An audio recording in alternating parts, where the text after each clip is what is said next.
Do you happen to be a fan of the Thor we got in Avengers Endgame, who was dubbed Fat Thor? Well, if you are a fan of that, it looks like that character is probably not going to make an appearance in any other upcoming Marvel Studios films, including Thor: Love and Thunder, so rejoice. So before we get into this video, I know that a lot of people did not like the Thor we got in Avengers Endgame. They said it wasn't character growth, that it did nothing to the character, that it showed him being weak and broken, which is all character growth because all he has been up to this point was a character who was literally cocky and just muscular and nothing could stop him.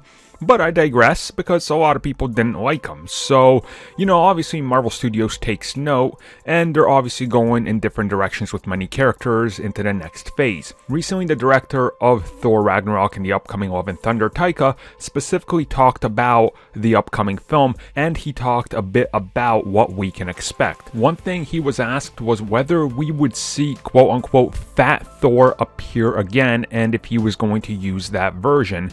And without saying directly no, he pretty much says no by saying, that's not something that they're interested in, and we saw the last of that character in the last film.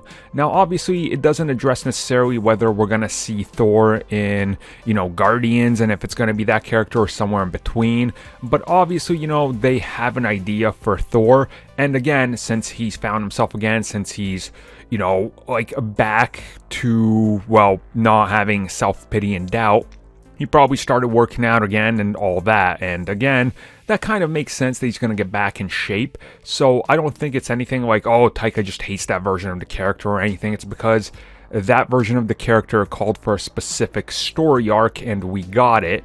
And once he's overcame that, the character development dictates that he's going to, not sit around again playing Fortnite for the rest of his life. He's out there having adventures again, trying to find himself and what his life has. So that probably means he's going to get back to working out, lifting weights and all that. So again, I understand it. And as much as I liked Thor the way we got him in Endgame, that only worked for me specifically in that version. And had he remained that same character, it doesn't make sense. It really doesn't make sense. It's like, okay, so you had character growth and then you're just going to let yourself go and just continue to be lazy? That doesn't seem fitting at all, to be honest with you. So how do you guys feel about this, and what are your takes on out of shape Thor?